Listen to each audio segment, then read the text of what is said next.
Oh, there you go. It's coming through. Yeah, okay, cool. How's it going, guys? Oh, wait, we gotta make sure. One, two, three. Now we're good. How's it going, everybody? My name is Man of Toast. Welcome back to the bridge. This is a lost episode. Just a little disclaimer there. This is a lost episode. There's no queue posts. We're in a time of darkness.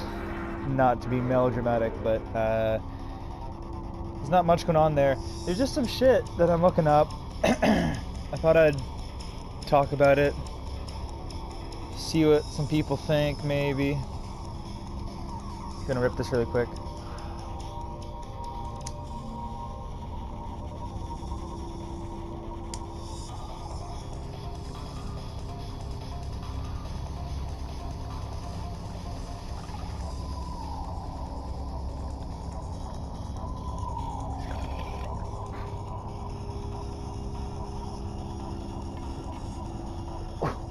Okay. So, here's the thing. We're all human. We all make mistakes. There's some flat earth shit that's been bombarding me recently, right? And it's such a weird thing with that, because it doesn't make any fucking sense. There's no fucking sense to it whatsoever.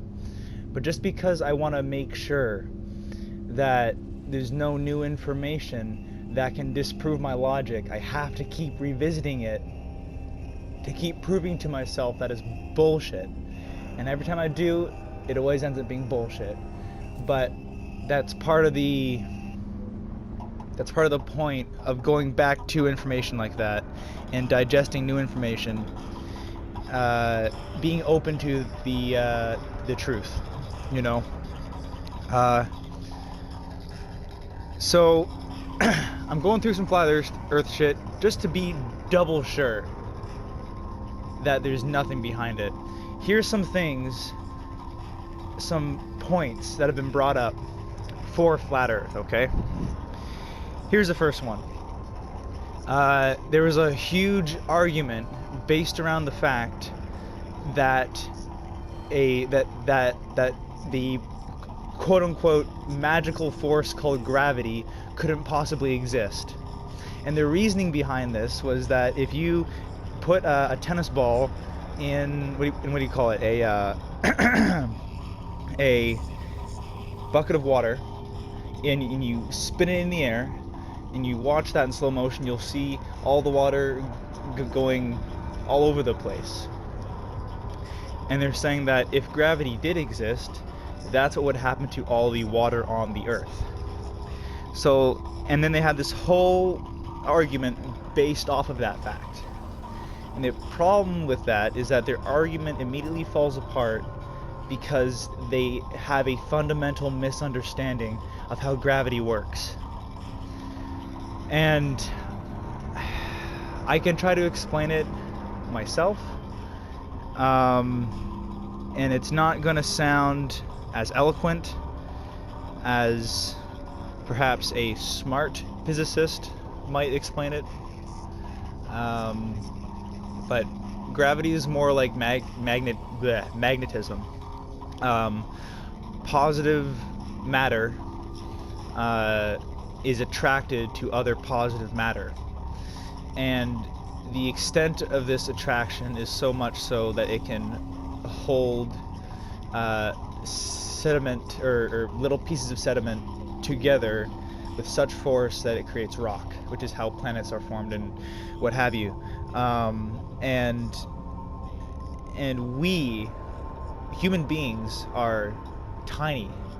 We're like moss growing on top of a giant rock, essentially, and our whole existence is just kind of right in this comfortable in between, where if we go anywhere above or below this in between, with any distance, let's say, we're not going to survive. So it really is like a very finely tuned system that we've developed in order to live, but that is essentially why gravity is there, and why the water is not going to fly off the planet, is because all the negative space is pushed out, and all the positive matter, which is included with water, is brought in, which is why there's densities of air and densities of water level. But I hope that kind of explains some shit. I hope that makes sense in some way. The other one was like, so this guy appeared on the video, and he has this big smug look on his face, and he's like, the earth is flat, and he puts his hand in the air like, it's such a no-brainer. And his and his fucking point, or his proof, was he found this map from like a century, like 100 years ago or 200 years ago, whatever, and it clearly outlines the map of a flat earth. And you know what, there's actually a lot of these maps, but it's a pretty shitty thing to base your theory on, because here's where it gets kind of crazy. In the Bible, there's a story called the Tower of Babel. Basically, this king, his name is Nimrod. He's like, we're going to prove that we can do this shit on our own. We don't need a god. We're better than that. And they start making a tower to heaven. And the tower to heaven thing, it's all an allegory with all these things. You know, it's Nimrod, the character, and his kingdom and his story. The narrative and character appear in every culture, but in different names. For example, in ancient Sumeria, King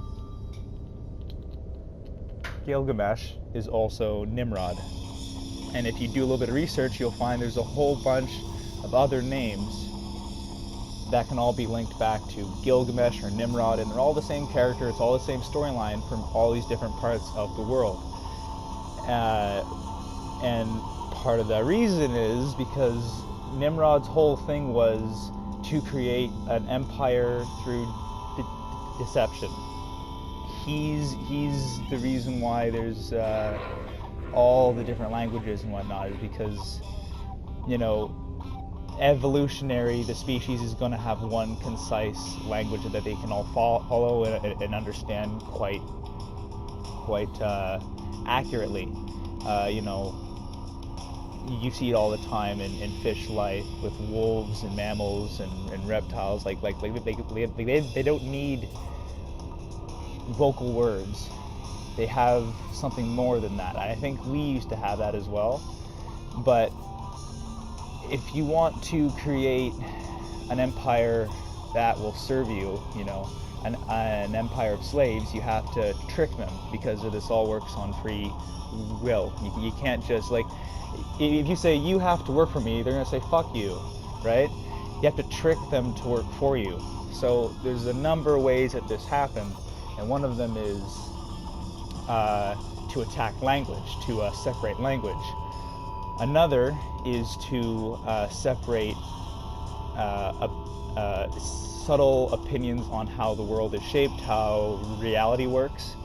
And if you want to get into the semantics of that, there's a guy named Yuri. I think I've mentioned him in a previous video. He was ex-KGB, and he does a great presentation. He just tells you all about using brainwashing as a weapon, and it's so effective. And the key is just to bombard people with information that distorts the reality ever so slightly, which is why all the way thousands of years ago you would find maps of a flat earth, because this fucking asshole was running around saying, hey, guess what guys, the earth is actually flat, you see, your reality is not quite what it seems. And because it was so forced upon, and so it became so widely accepted, like so many things are today, you know how history repeats itself, karmatic cycles, people start accepting shit that just is not true, and they go down the rabbit hole. And so here we are again. This guy's like, oh, we got maps from a century ago saying the earth is flat. You're gonna find maps from like thousands of years ago, because this fucking asshole from thousands of years ago, who had literal full control of the planet, or that's not true. You can't, like, this planet is massive. He had control over all the major portions, surface inhabited portions of the planet at that time. And if you're struggling to comprehend that because, you know, you haven't got to the alien stuff yet, well, the alien stuff is out there. Which is another reason why I always laugh when flat Earth people get on about using the fake moon as fuel for the flat Earth, when flat Earth is fuel for the fake moon. You know, like the reason why people lie about us going to the moon is the same reason why they lie about the Earth being flat. It's the same reason why 1,000 years ago all languages were fucking fucked with, and now everyone's speaking a different dialect that's based on a shit ton of different influences and so on and so forth and what have you. And yeah, so I just wanted to go through some of that shit, because I keep trying, because you always have to make sure you're keeping up with your research in this sort of line of field. Does that make sense? Line of field? I don't know. But like, for example, I was talking to someone and I was fucking convinced that Fallout 4 was Fallout 3. And obviously it's not, but for some reason I just attributed the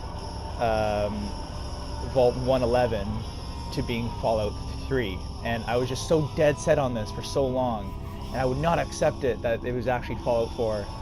And then suddenly I realized, fuck, they're right. And I had to admit that I was wrong. I didn't quite get the reality that I was in, but I could acknowledge when I need to do more research, and I can acknowledge when I've fallen short on that.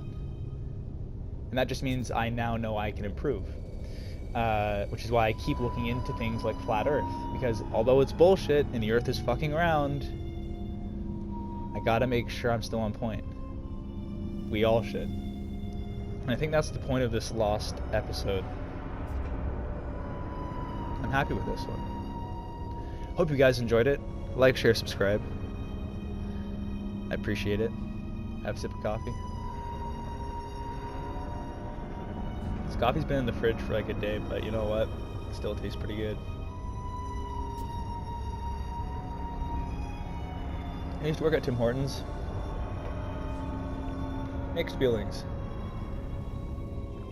It's great if you're just, you know, starting off in like the workplace to see the worst of what customer service can bring you.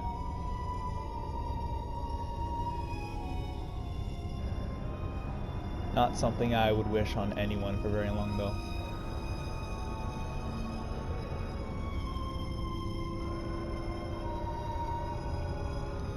Maybe they put meth inside the coffee. It's good, you know. I hate to admit it, but it's good coffee.